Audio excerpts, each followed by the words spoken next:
A poor village girl is forced into marriage with an old man, but what happens next shocks everyone. On her wedding day, she discovers a terrifying secret hidden beneath his skin. Something not human is living inside him. As she runs for her life, a glowing mark appears on her wrist, connecting her to a dark spirit that has haunted the village for generations. This emotional and dramatic story follows her journey as she uncovers ancient secrets, fights for her family, and confronts a supernatural force that wants to claim her forever. It began with a scream. A scream that didn't sound human. A scream that tore through the quiet of dawn and froze the entire village. And at the center of that terrifying sound was a girl in a torn wedding dress, running barefoot across the dusty road, with her veil half burned, and her eyes wide with a kind of fear that made onlookers whisper prayers under their breath. Behind her, the old man she had been forced to marry. The same man everyone believed to be gentle, wealthy, and harmless, was nowhere to be seen. But the villagers would swear forever that, for a split second, before he vanished into the shadows, they saw something strange crawling across his skin, as if his body wasn't fully human. That was the moment everything changed. That was the moment people realized the marriage wasn't the real nightmare. The groom was. Please don't forget to like and subscribe so you don't miss chapter 2. Turn on notifications so you won't miss what happens next. But before that horrifying wedding day, before the scream that shook the village, everything began with a girl named Mira. A girl who grew up believing life would eventually become kind. But life, as always, had its own plans. Mira was the kind of girl people glanced at with quiet pity. She worked harder than anyone her age, carrying water jugs twice her weight, washing clothes for families who barely remembered to pay her, and selling roasted corn under the hot sun just to earn a few coins for her mother's medicines. She never complained. She never argued. She simply whispered to herself that one day all this suffering would make sense. But poverty sharpens shadows, and in Myra's home, those shadows were getting longer. Her mother's illness had worsened, leaving her bedbound and unable to work. Her younger brother had dropped out of school to help gather firewood. And Mira, still just a girl, had taken full responsibility for everything. People in the village would whisper that the family was cursed. Some said the suffering followed them like a ghost. Others said it was simply destiny. But Mira didn't believe in curses. She believed in survival. That was why, when her mother suddenly collapsed one morning, Mira panicked. The local clinic refused to attend without payment. Her neighbors closed their doors, pretending not to hear her cries for help. And when she ran to the community elders, they looked at her with cold, calculating eyes, and told her there was only one solution. A wealthy man had been watching her. An elderly widower known as Chief Duro. He was rich, powerful, feared, and rumored to be generous. But rumors are often prettier than the truth. The elders said he offered to pay her mother's hospital bills. He offered to provide food for her family. He offered to rescue them from poverty. But in exchange, he demanded Mira as his wife. Not later. Not someday. But immediately. The decision wasn't a decision. It was a trap disguised as mercy. Mira refused at first. She cried until her voice cracked. She begged for another way. She tried to run. But everywhere she turned, the same answer echoed back at her. There was no other way. And so, with trembling hands and a heart that felt like it was tearing open, she agreed. The wedding was rushed. No celebration. No joy. No music. Just a white dress too big for her fragile frame, a group of stern-faced elders, and the old man who stared at her with eyes too dark to read. But as the ceremony progressed, Mira noticed something strange. Chief Duro barely blinked. His breathing was uneven.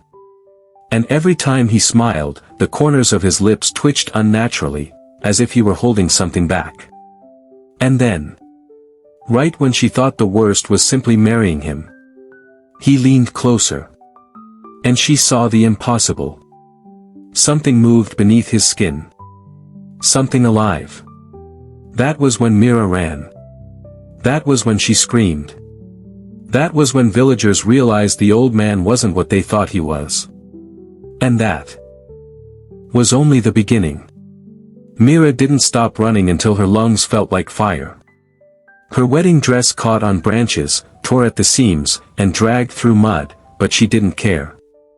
All she cared about was the image burned into her mind, the unsettling movement beneath Chief Duro's skin. Something living where nothing should live. She stumbled behind an abandoned yam barn, clutching her chest, trying to force air back into her trembling body. Her hands were shaking, her vision blurred, and her entire body felt weightless, as if she were floating outside herself. The villagers were searching for her. She could hear their footsteps, their whispers, their confusion. But not a single one chased Chief Duro. Because nobody had seen what she saw. Nobody saw the ripple crawling across his arm. Nobody saw the faint glow at the base of his neck. Nobody heard the low humming sound coming from his body, like a creature breathing inside him. Mira wanted to believe her mind was playing tricks on her. She wanted to believe stress had distorted her senses. But deep down, she knew. This was real. Terrifyingly real. She didn't know whether she had married a man. Or something else entirely.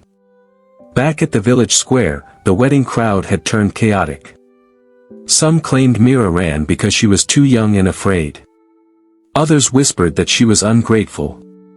But a few, only a few, remembered the strange flicker in Chief Duro's eyes moments before the chaos. Even the elders looked shaken, though they hid it behind forced smiles.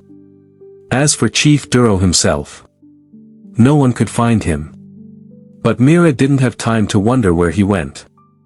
She had someone more important to worry about, her mother. So she forced herself up, wiped her muddy hands on her dress, and began walking home. Every step felt heavier than the last. Shame mixed with fear. Regret tangled with confusion. The marriage had been meant to save her family, but now, it had opened a door to something darker. Halfway home, her knees buckled. Not from exhaustion, but from a sudden, piercing pain at her wrist. A mark was forming. A strange red symbol, shaped like a spiraling line. It burned. It throbbed. It felt alive. Mira stared at it with disbelief. She had never seen anything like it. Not on herself. Not on anyone in the village. Not even in the old folktales her grandmother used to whisper about. Was it connected to Chief Duro? Had touching him done this? Or, had something already begun the moment the elders forced her into the marriage? Her thoughts spiraled faster than she could control. Panic rose like a wave. Please don't forget to like and subscribe so you don't miss Chapter 3. Turn on notifications so you won't miss what happens next. With tears slipping down her face, Mira pushed herself up again. She had no choice but to keep moving. Her mother needed her. Her brother needed her. And she needed answers, answers no one seemed willing to give. But as she approached her home, she noticed something strange. The door was slightly open. The air felt heavy. Too quiet. Too still. The hair on her arms rose. Inside the house, the floor was covered in traces of dust, dust that hadn't been there before. A trail led toward her mother's room. Mira followed it, her heartbeat thundering like drums in her chest. And when she stepped into the room, she froze. Her mother's bed was empty. Her brother was gone. The entire room looked disturbed, as if someone, or something, had searched it. But the worst part. What made Mira's stomach twist into knots? What made her knees weaken? Was the scent. A faint, unfamiliar scent. The same strange scent she had noticed around Chief Duro during the wedding ceremony. Cold realization washed over her. He had been here. Before she arrived. Before she ran. Before she could protect them. And he had taken something. Or someone. A shadow moved behind her. Mira turned. And what she saw made her let out a silent gasp.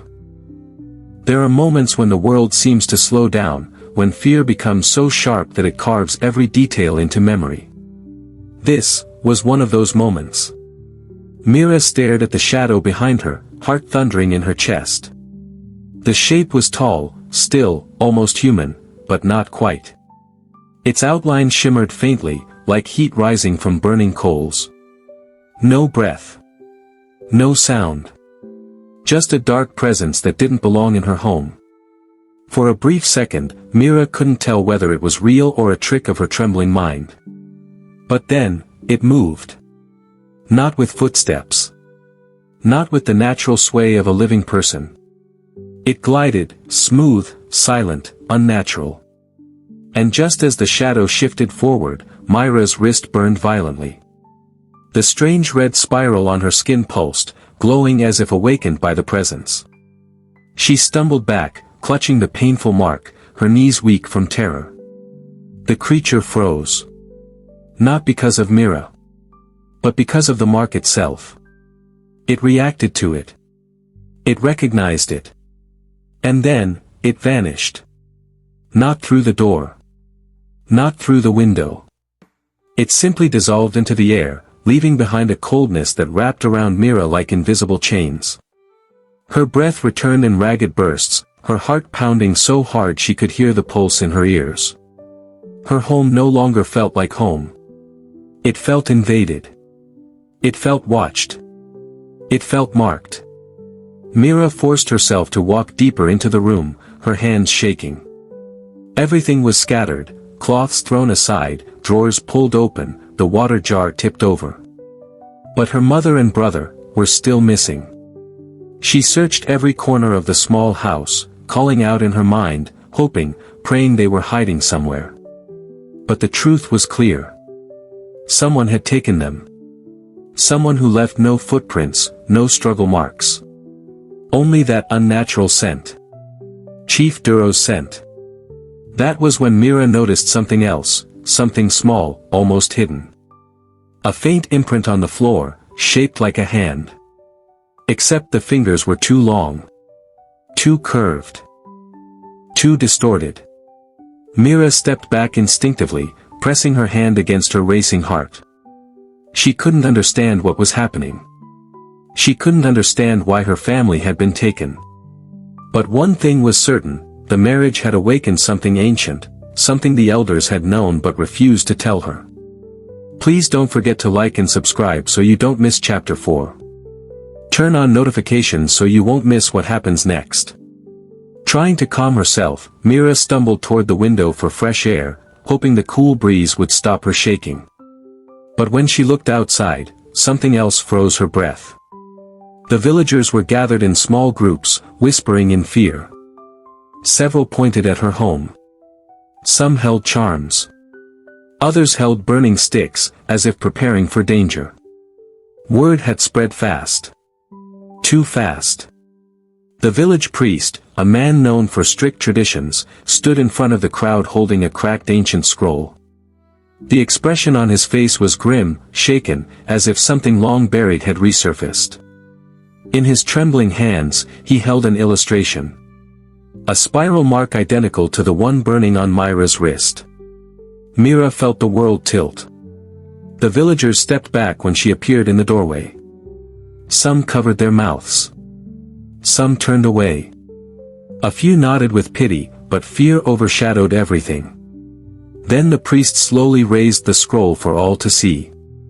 Mira could barely breathe as he pointed to a passage. An old, forbidden legend that none of the younger generation had ever heard. According to the tale, the spiral mark belonged to a chosen bride. A bride promised not to a man, but to a spirit trapped between worlds. A spirit that possessed the bodies of powerful men. A spirit that fed off the life of its bride's family. A spirit that could only be awakened through marriage. Mira staggered back, her mind spinning. Was Chief Duro even alive? Was he the host of such a spirit? Had she unknowingly joined herself to something that wasn't human? But before she could speak, before she could process the horror, a violent crack sounded from the forest. Trees split open. The earth trembled. Women screamed. Children ran. And from the darkness of the trees, something stepped out. Tall. Twisted. Glowing faintly with the same red hue as Myra's mark. It wasn't a man. It wasn't a shadow.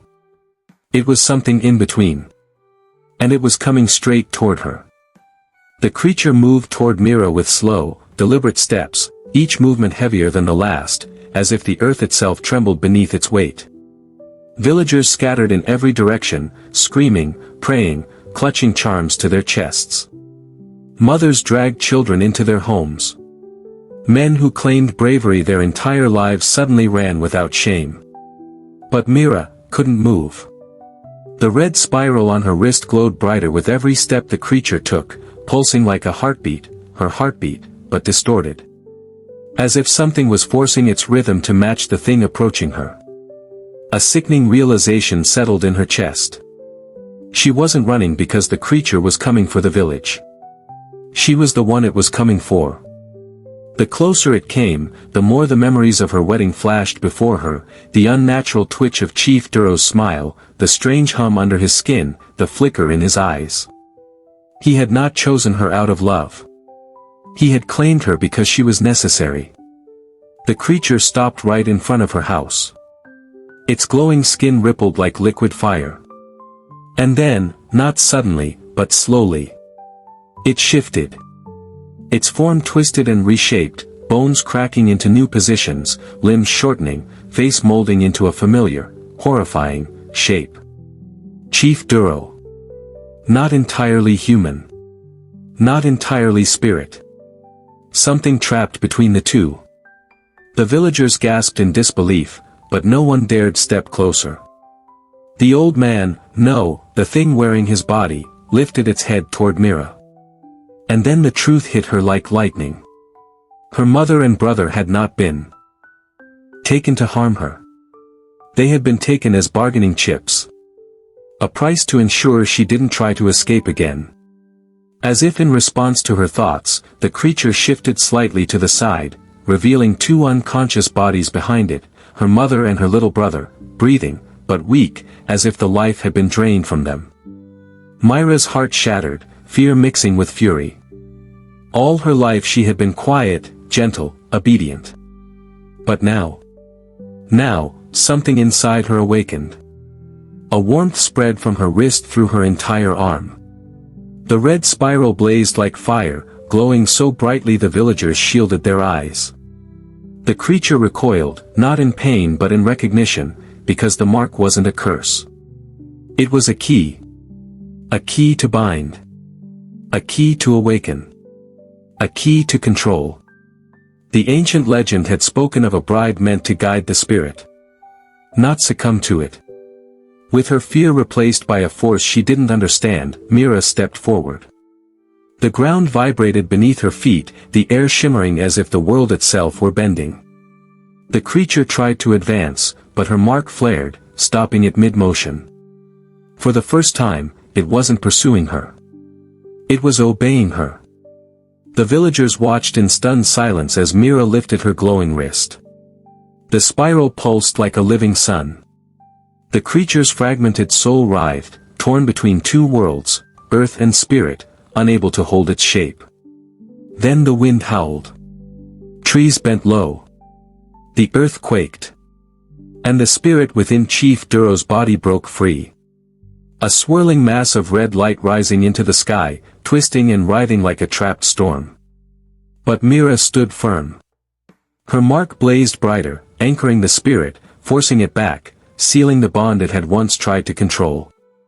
With one final burst of blinding crimson light, the spirit cracked, shattering like glass, and dissolved into the air. Silence followed. A heavy, awe-filled silence. The old man's empty body slumped to the ground, lifeless. Her mother stirred weakly. Her brother blinked awake. The villagers slowly emerged, staring at Mira with a mixture of fear, respect, and disbelief. Mira collapsed to her knees, not from weakness, but from relief. The mark faded slowly, leaving only a faint scar, a reminder of the night she faced a monster, and became stronger than it. In the days that followed, the elders confessed the truth. The spirit had haunted the village for generations. Every few decades, it sought a bride to anchor itself to the human world. Mira had been chosen because she was pure of heart. The only person capable of breaking the curse. Her suffering, while cruel, had led her to a power few could ever hold. And the moral, the painful truth hidden beneath everything, became clear. Strength doesn't come from having an easy life. It comes from surviving the storms no one else believes you can face. Mira saved her family. She saved her village. She ended a curse older than anyone living could remember. Her name became a legend. Not because she was forced to marry an old man, but because she turned her greatest fear into her greatest victory. If you enjoyed this story, don't forget to hit that like button and subscribe to our channel. And hey, tell us the country you're watching from in the comments. We love connecting with all of you. Thank you, and also check our old videos.